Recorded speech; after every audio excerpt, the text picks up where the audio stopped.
So they mate here. So they will mate here. She'll run, he chases. It's a lot of fun to watch. You can see the courtship. You don't see the mating. That takes place in the top of the tree, and I can go into that later.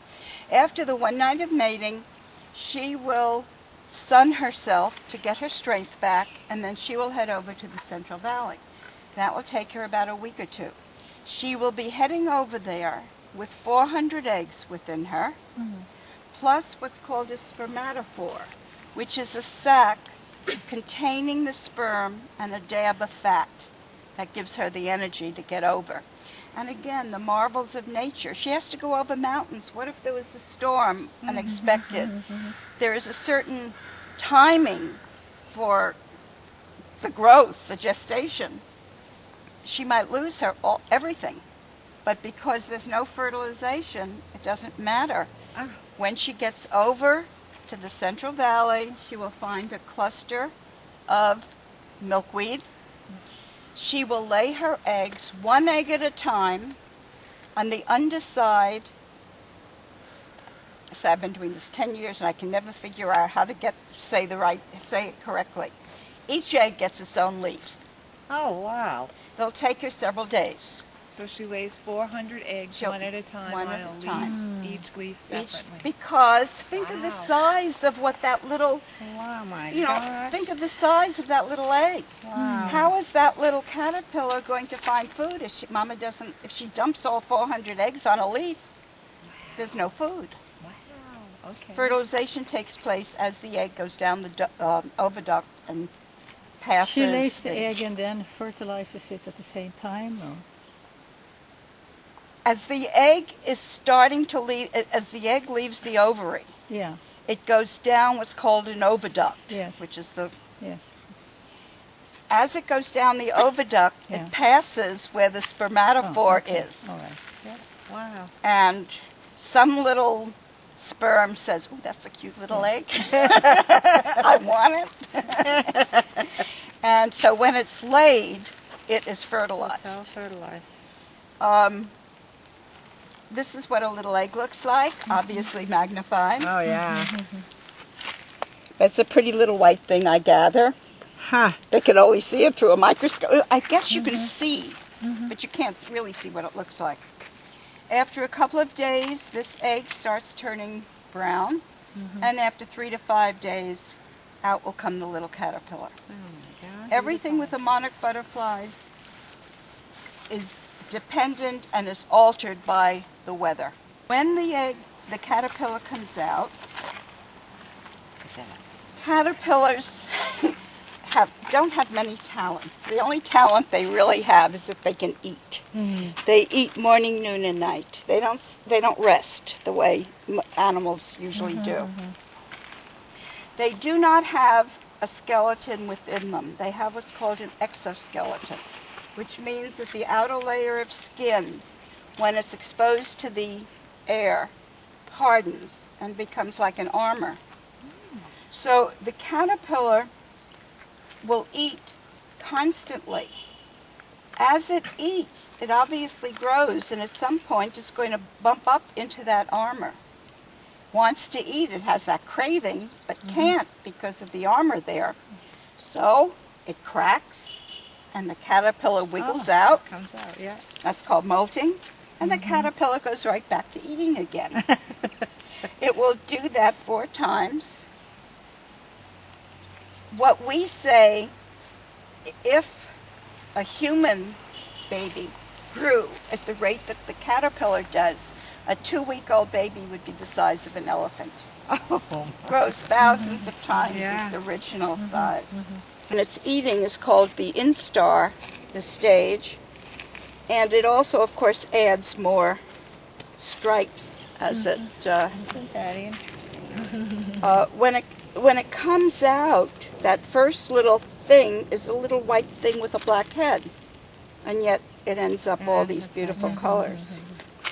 Wow. Let me say this at this point. Usually I don't, but as the caterpillar is eating the milkweed is toxic. Not toxic enough to kill the caterpillar, a bird sees this luscious meal, swoops down, picks up the caterpillar for a wonderful, gets it in its mouth. It does not like its taste, and it spits it out. If it were toxic enough to kill, you'd have dead birds all over and no learning. This way, the bird learns. It may have to try again, may try a third time, but eventually it's going to learn this beautiful, luscious meal is not a luscious meal. That toxicity goes along with it into the butterfly. They have to learn it again, but eventually they will learn that the butterfly also is not delectable, even though it looks it. Okay, after 4 molts, this is the one time that the caterpillar will really move. And it will look for something sturdy. Sometimes you might see it hanging onto a picnic table or something like that. But the branch, or where the leaf of the milkweed attaches to the stem, that's a little harder. Okay, when it finds that, it will crawl up it. It has a silk gland at its mouth. It will make a plug of silk on the underside of that branch. It has a hook at its rear end. It's called a cremaster, and it'll stick that hook in the silk plug and wiggle around to make sure that it's sturdy. And if it is, it will slowly hang itself upside down, lift its head up, and that's called the J position for obvious reasons, and it will rest for a day. Had an active prior life and will have an active later life. So he rests. After resting, there will be the 5th molt. That silk gland will slowly encase the body. The body itself will turn into a liquid. It's complete metamorphosis. It will completely liquefy. Moths make cocoons, butterflies make chrysalises, and ours is this magnificent jade green with gold spots. If you cut it open, it would look like thick green pea soup, but the genetic material is within it. Wow. After about 5 days, this beautiful jade green is turning dark. And after about 10 days, you have a completely clear chrysalis. By the way, this is the pupa stage. That was the larval stage, the caterpillar. This is the pupa stage. The chrysalis will turn completely clear, and within it is the completely formed butterfly. What you have is a 4-inch butterfly all smushed up in a 1-inch chrysalis. It does that by having its wings all crumpled. And that is the time when a good percentage of the butterflies don't make it. They come out with their wings sort of whatever. Okay, but they also have, when they come out, a liquid in their abdomen. They have a big abdomen filled with fluid, and they pump the fluid through the veins, and it's like a balloon. The wings expand. When they're fully expanded, they're wet and soft, so they can't fly. So they will sun themselves to dry out their wings for several hours, which means if it's not sunny, they won't come out. Again, everything is dependent on the weather. Okay, these are our children now that have come out in the Central Valley. They know that the milkweed is going to be growing because they came from milkweed. They're good parents.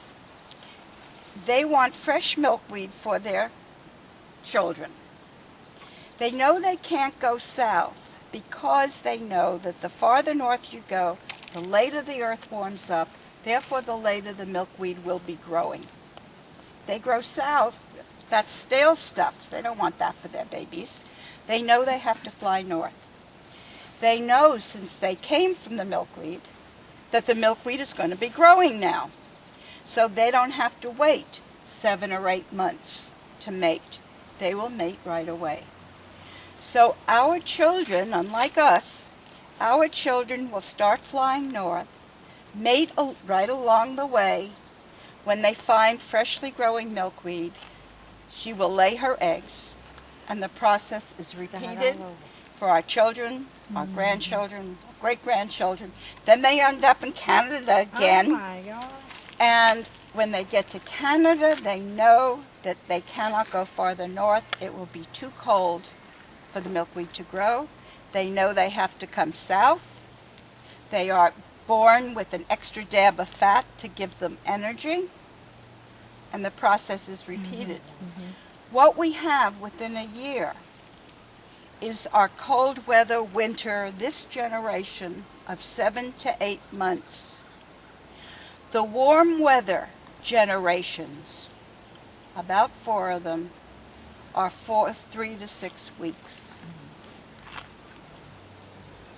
Other butterflies, 3 to 6 weeks is normal.